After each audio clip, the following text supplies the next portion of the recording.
We get to see the maple trees, maple sugar and the maple leaves. We get the biggest wheat fields growing tall. In Canada, where we see the reversing falls. In Canada, we get to see them all. G'day, eh? Well, g'day. Quite a bit has happened up here in Canada in the last week or so. Well, to begin with, as was to be expected, the by-election in Battle Creek River, Crowfoot, Alberta, for Pierre Poilievre and the Conservatives to regain his seat with about 80% of the vote in a historically crowded ballot of over 200 opponents, despite not living in the riding. As I said, it was to be expected. It's one of the safest Conservative districts in the country. Former Conservative MP Kevin Sorensen, who represented the district for 20 years, once joked that even a three-legged dog could win Crowfoot as long as it was Conservative. The party constitution states that if a leader doesn't resign after an election loss, a general election loss, then members must vote on whether that leader stays on. And Skippy may be an MP again, a member of parliament, but half of Canadians would still be ashamed to call him Prime Minister. According to new numbers from the Angus Institute, while 73% of Canadians view Poilievre as a strong critic of the government in his official opposition role, 50% say they would be ashamed to call him Prime Minister. Well, for now he has the support of the party to remain the leader of the CPP. He'll have to show Conservatives across the country Canadians want him as the next Prime Minister. The next step is going to be the campaigning he does between now and when Parliament resumes and how he conducts himself. He received fewer votes than Damien Carrick, who won the riding in the spring election, then stepped down so Poilievre could run. The Conservative leader will face an automatic leadership review at the party's convention in January. That's probably enough to at least avoid adding questions.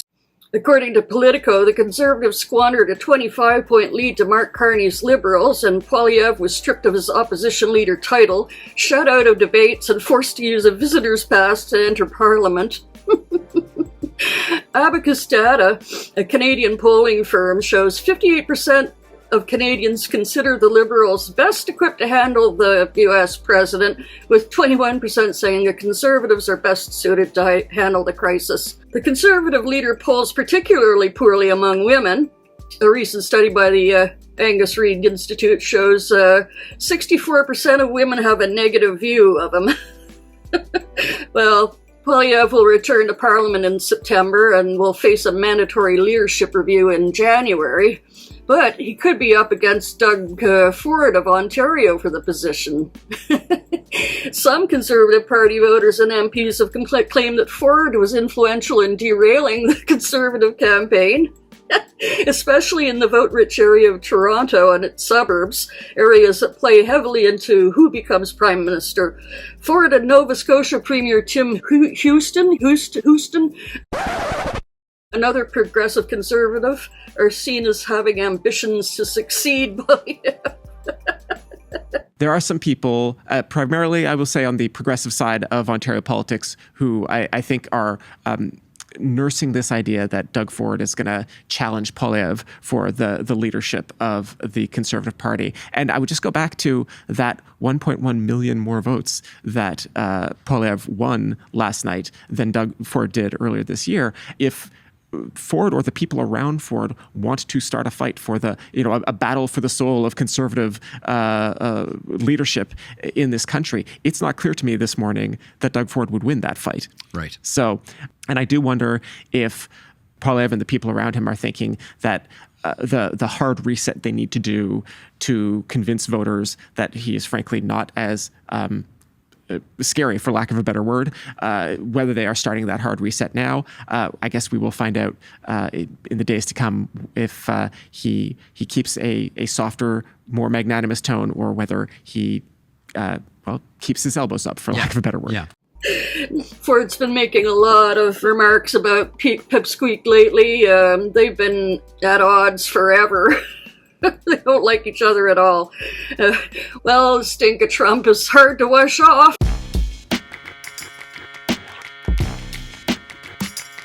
And it doesn't help that he continues to attack the Liberal government and Prime Minister Carney for not immediately solving all of the issues we face as a country. Since April, Poilievre has been unable to make up ground against Carney's Liberals. A big problem for the Conservative leader is that when voters meet him, when they get to know him, they don't like him. Which puts his party at a structural disadvantage. This is according to Time magazine. The Angus Reid Institute's Poilievre Monitor finds the Conservative leader's unfavorability numbers persistently high. Going back to the fall of 2022, over 50% of those surveyed disliked Poilievre. That number never got better than 49% and now sits at 57%. His numbers are particularly dismal among women and younger voters, but even among the 55-plus age brackets that traditionally vote Conservative, Poilievre manages just 39% approval. 52% of the survey respondents also said that they believe him to be insincere. According to the polling firm, both those latter figures have increased since December 2023, which was a little more than a year after Poilievre became leader of the party. The percentage of people who said they would be ashamed to call Poilievre prime minister is up 10% points since 2023. Oh dear. Angus Reid also shows that 68% of Conservative voters still support Poilievre, but of the people who were considering voting Conservative in April and ended up deciding against it on Election Day, 54% want to see Poilievre lose the January leadership and be replaced. Of that same group, those who considered voting Conservative but made the last-minute decision not to, the 59% said Poilievre sounded a little bit too much like U.S. President Donald Trump. 59% said the campaign was too negative, and 70% said the party didn't articulate a clear plan for the country. Conservative voters, meanwhile, don't appear to blame Poilievre for the election loss. According to Angus Reid, 39% said Trump was most to blame for the defeat, followed by Prime Minister Mark Carney at 22%. Only 14% said Conservative voters consider Poilievre to be the most responsible for the defeat. Nanos research also shows a similar drop in support for Poilievre. According to new data, Liberals are 12%. Nanos research also shows a similar drop in support for Poilievre. According to new data, the Liberals are 12 points ahead of the Conservatives at 44% and 32% respectively, but Poilievre is trailing Carney by 27 points when it comes to the preferred Prime Minister question. And those numbers are a sharp contrast to the start of the year when the Conservatives held the Liberals under Trudeau by more than 20 points. Alrighty then, Pipsqueak, you got your key back. Now get your security clearance and get the leadership back for your party. Good luck! Now, moving on to the tariff news. On Friday, Prime Minister Carney announced that the counter tariffs on the U.S. would be dropped, ensuring CUSMA compliance. Our counter tariffs had been on a number of items that were protected under CUSMA. But Canada now has the lowest tariffs at just 5.6% as compared to a global average of 16%. So this is a significant accomplishment and not the elbows down PP would have us believe. He's backed down while claiming that he would stand up, and he's gotten absolutely nothing in return. In fact, American tariffs are twice as high on Canada today as they were when Prime Minister Carney took office. We have the lowest tariff rate on average, a little over 5.5% versus that 16% average for the world, and in many cases much higher. We have that confirmed in an executive order of the President a few weeks ago. It's important that we preserve that. It's important that we preserve that while we focus on two things: the strategic sectors, steel, aluminum, autos, lumber, and we focus on the upcoming review and likely changes to CUSMA. So we are matching something the Americans have done. From CTV, PM Carney says that Canada will drop the billions of dollars in retaliatory tariffs on U.S. goods, so it will keep levies on autos, steel, and aluminum. Canada had placed a 25% levy on about $30 billion worth of U.S. goods on an array of products, including orange juice and washing machines. And booze. Oh no, we just boycotted the booze. Anyhow, the tax hike was in retaliation to the U.S. tariffs on Canada, which have, as of August, are valued at 35% on goods not compliant with the country's existing free trade deal. The U.S. has placed a 50% tariff on all steel and aluminum, except for those from the UK, as well as copper imports, along with tariffs on auto imports. Canada, for its part, has placed 25% tariffs on American steel, aluminum, and autos, which remain into effect until September 1st. Carney said Canada will include the carve-out that the U.S. has on Canadian goods under the 2020 free trade deal that shields the vast majority of goods from the duties, easing Canada's previous stance on holding the line on punitive tariffs until the U.S. relents more on those imposed by the U.S. Some Canadian politicians and union leaders characterized Carney's move as capitulation, but the Prime Minister accentuated what he considered Canada's favourable position so far and said that the exemptions would jumpstart further trade talks with Washington.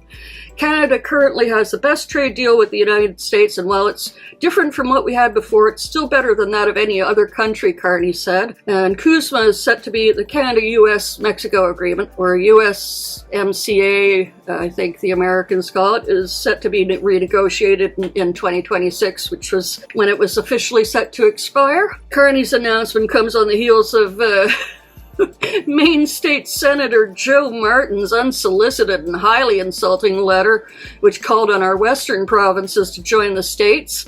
The letter only pissed off Canadians more than ever and immediately doused the efforts of the Maine governor, Janet Mills, who traveled to the maritime provinces in July to smooth over relations by speaking with premiers and officials.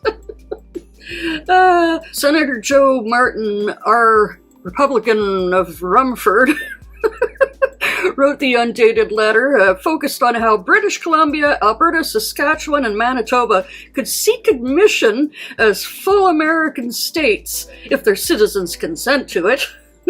He also criticized aspects of Canadian governance in making his case, including a reference to Canadian political baggage, and how the provinces and becoming states would feature no British monarchism, no bilingual federal documents, and no imported bureaucracies. This would not be an annexation, it would be an adoption, welcoming home kindred spirits who were born under a different flag, but who desire to live under our Constitution and accept our responsibilities, customs, and traditions, he wrote. Martin said in the letter that his appeal was not a fantasy of empire, but a vision deeply rooted in American tradition that would give the four provinces a chance to leave behind failing ideologies.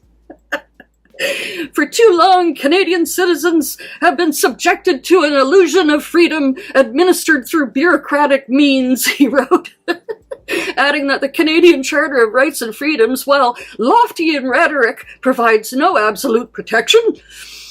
He said this was in contrast to the U.S. Bill of Rights. Martin said, millions of people currently frustrated by central authority, moral decay, and bureaucratic suffocation would be rewarded by liberty! Bruh. Do you ever shut the fuck up? Day said the most shocking part of the letter was its attack on Canadian institutions like the Charter of Rights, parliamentary governance, monarchism, bilingualism, multiculturalism, and the dismissal of those cornerstones as political baggage. He said Martin needed to look at how heavy his luggage is. Martin's party is hauling around the wheeled trunks of baggage in the United States where the Constitution was being torn up by the Republicans. We're Canadians, proud of it, not confused, not for sale, and not going anywhere, they wrote. You see, we don't measure freedom by the number of firearms owned, but we do own a few. Or how loud we can shout without consequence. We measure it by how we care for one another, how we build strong public institutions that ensure our kids are educated, our seniors are looked after, and no one goes bankrupt because they broke a leg or needed chemotherapy.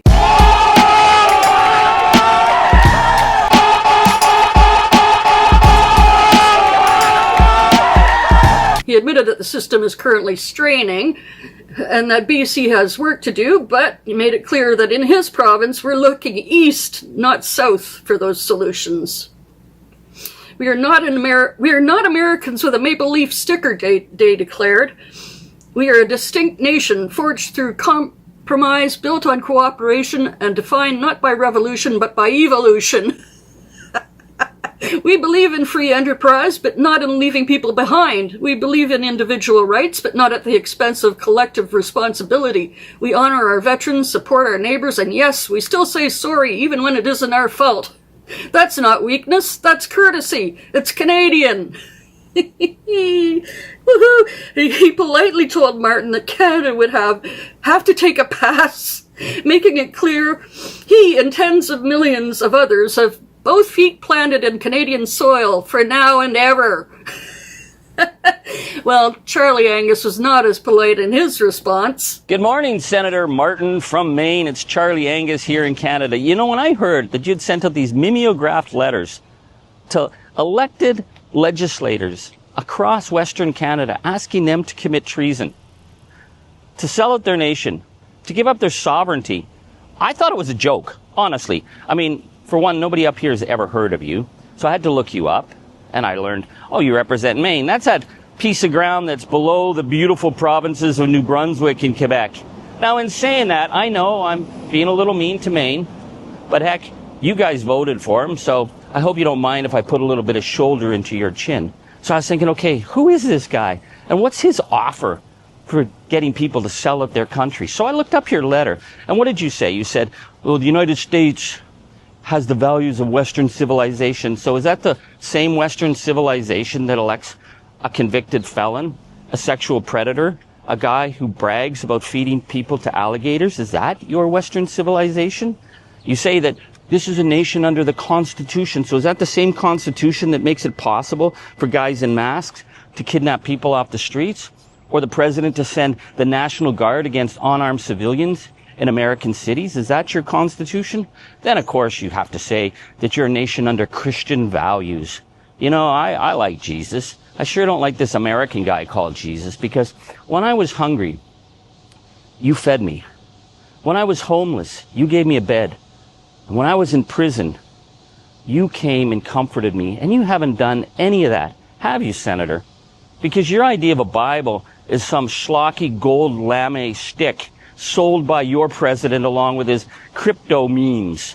That's your values. So let me just give you a quick lesson in Canada. Number one, we believe in diversity, equity, and inclusion because our diversity makes us stronger. You talk about a melting pot. Yeah, well, shit floats, and we've seen that. You believe in the inalienable right of any moron in the United States to walk into a gun store and come out with an AR-15 in order to shoot up a school of children, to terrorize high school students, to shoot up a church, a synagogue, or a Walmart because you don't happen to like the Latino Americans who shop there. Well, in Canada, we believe in the inalienable right of a family to go to the emergency ward at the hospital and get their children treated without going bankrupt, because that's what a civilized nation does. We believe in democracy, where it's one person, one vote, where elections are not decided by dark money, by super PACs, and by the oligarchs. And you know, we don't get a lot of things right here, but we're working on it, because we believe at the end of the day that the economy shouldn't just favor the 1%. It should ensure that we have diversity of opportunity. Now, that's something you totally suck at, Senator, and I'm not being mean. I looked up Maine. You have like some of the worst job numbers in the United States. You have some of the lowest wages. I would think that a new senator would have spent his time making sure that we've got jobs where you are. But no, what you're doing is picking fights with a neighbor that you're dependent upon. Because the other thing I've noticed, Senator, is that the tourism dollars in Maine have collapsed. This is the worst year ever in Maine for tourism. And why is that? Because of idiots like you insulting our nation, insulting our people, belittling us. And you think we're going to come across the border and suck up to you? It ain't going to happen. So here's the thing, Senator. There are a million places the Canadians will go spend their money. And Maine isn't one of them. On a final note, I want to first of all say farewell to the great Steve Boots, Canadian political podcaster. He had his final show on Friday. He's going to return to teaching, and he'll be missed, but we want to wish him all the best. And though we'll miss Steve, we can now look forward to the debut of the Maple Midas. Midas Touch Network is going to be expanding to the Great White North on Labor Day with some familiar names at the helm. I only know so far of Charlie Angus. Well, we do look forward to this partnership with our U.S. neighbors and cousins. And we'll continue to expose and fight those fascists and liars here, there, and everywhere. Hey, yeah, you. Before you click away to watch someone unbox a tactical toothbrush, let's talk about something real. Political Drain isn't just another content mill. We're a digital front in a very real war. Not with bullets, but with ideas, with action, and with solidarity. We pair urgent news with critical education. And we build community around actual resistance, not the hashtag kind. The kind that moves. But here's the thing. None of this is free. It isn't.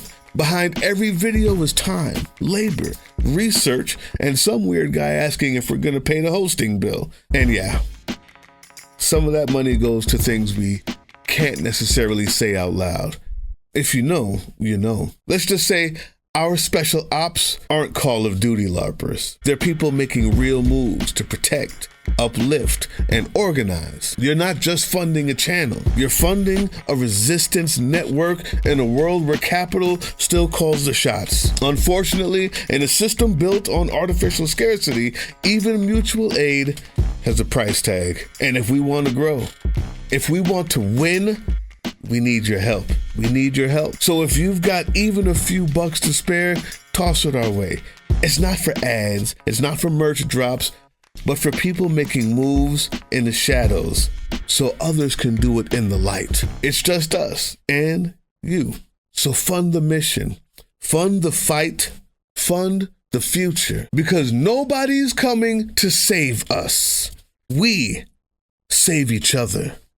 That's how this works. Follow us on all these things you see here, and our link tree is in the description. Maybe even get some merch.